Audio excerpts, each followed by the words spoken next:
How's it going, guys? Coach JG here, coming at you with the Vej Athletics Esthetics Podcast. Aesthetics.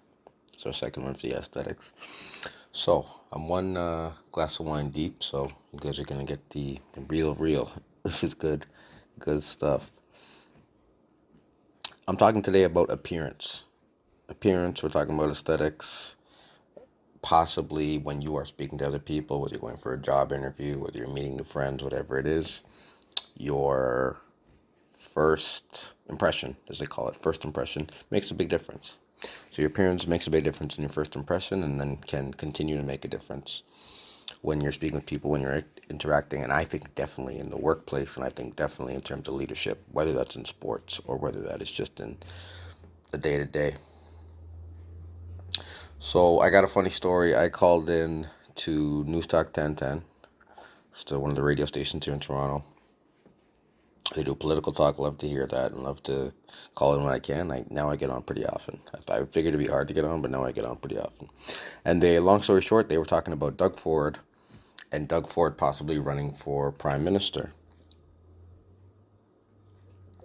Doug Ford is our premier here in Ontario. If you're American, premiers are the governors. It's the equivalent to a governor in the states of a state. So Doug Ford running for Prime Minister, possibly he hasn't announced, but they're talking about that possibility. And I called in and I told him the things I thought was wrong with that. But one of the things that I included that I think is minor, but I think it counts, is Doug Ford is a very obese man. If you've ever seen Doug Ford, if I had to estimate, I'd say he's 300 pounds plus, and he's about at least 100 pounds overweight. If I had to estimate, I would say that he's at least 100 pounds overweight. And this is different to me because this is one of the arguably the most powerful man in the province, one of the most powerful people in the country, a leader of an entire political party at the provincial level, and hasn't taken the decision to get his own house in order and get his health in order. You only got one life. You only got one life. So I wonder at somebody who has that much influence, that much power, that much money, and maybe doesn't have the knowledge to eat right, to exercise and all that stuff, but he definitely has the resources to hire people to do it for him. He could definitely hire a trainer like myself. He could definitely build a home gym at his home if he wanted to and empower himself and improve that about himself, but he hasn't. So to me, and I'm just thinking in perspective of somebody who'll be voting in this election, I don't want to be led by someone that I can clearly just look at and see that this guy doesn't have his ish in order. Someone I can just look at and say, you know what, this guy's not the type of leader that I want. I think that takes a big hit. Now, in something like politics, maybe I'm wrong. Maybe, you know what, our society is so unhealthy that I'm sure there are a lot of people who are also overweight who look at Doug Ford and say, hey, this guy looks like me. This guy looks like he's got the same problems I got. You know, I'm a little overweight, or I'm very overweight. And I'm sure that would resonate with a lot of people. I'm somebody that doesn't resonate. And then I had this debate with a colleague of mine, and he was telling me that he knows a lot of good overweight trainers, overweight fitness professionals.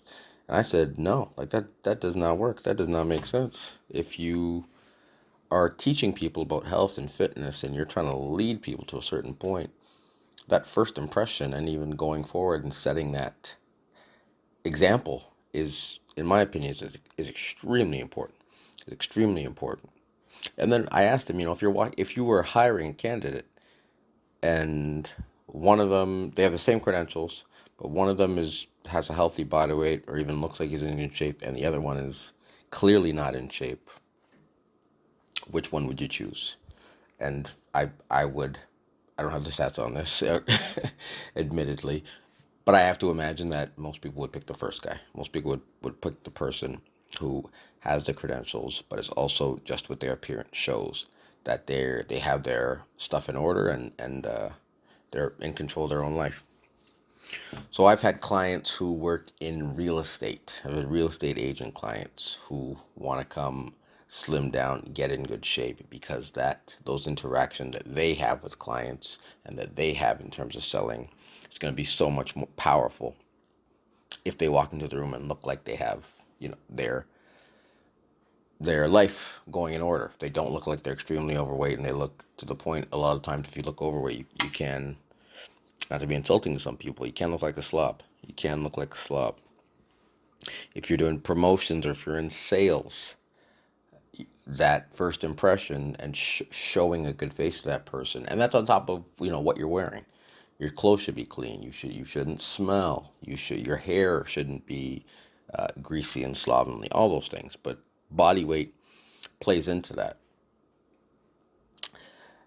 Then on top of that, we're talking about even just energy levels.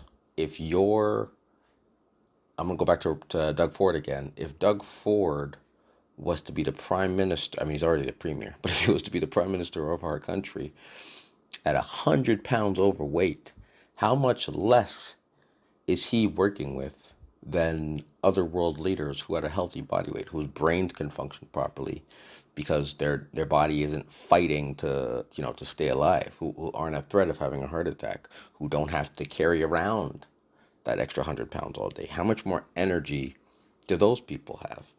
And of course, it's more complicated than that, because at that level, you have a complete infrastructure in your cabinet, and you have a military, and you have all the other people supporting you. But, that counts.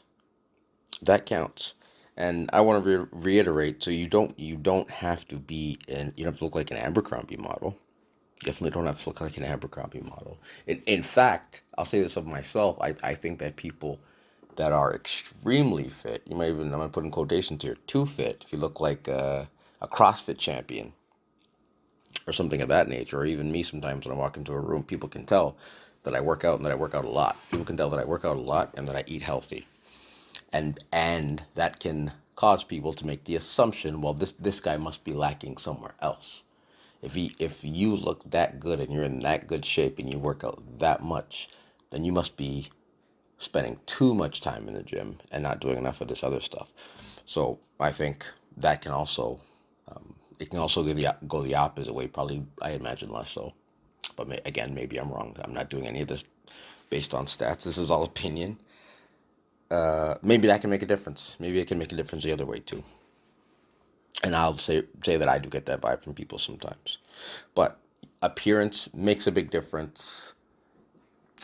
If you are trying to be successful in terms of athletics, obviously big time, more functional wise, to keep your body healthy and get better at your sport physically.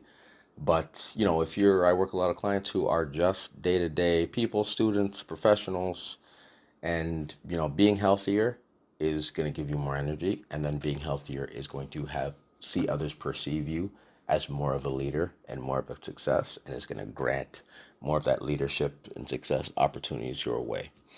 So if that's you, if you fall into that category, whether it's having poor posture, that might be it. Whether it's being overweight, whether it's being underweight and not having the confidence, any of those things where your body isn't giving you the confidence that you want when you walk into a room and be the best and most confident version of yourself, reach out to us, vejathletics.ca, or any nearby facility where you can get in contact with a fitness professional, somebody who knows what they're doing. If you feel like you don't know what you're doing, get someone to support you. Get someone to support you and make that change. Don't just stop. Don't do nothing. But, make those changes, and it does pay off. It does pay off, especially if you want to be prime minister. Especially if you want to be prime minister. So, Doug Ford, if you are listening, if you want to be prime minister, I need you to get in the gym and to burn off 10, 20, 50, possibly 100. And I'll start looking at giving you my vote. Okay, I hope this was informative. As always, you guys can reach out to me, Jordan at vejathletics.ca, or at coach_JG on Instagram. I'll catch you later. Vej Athletics.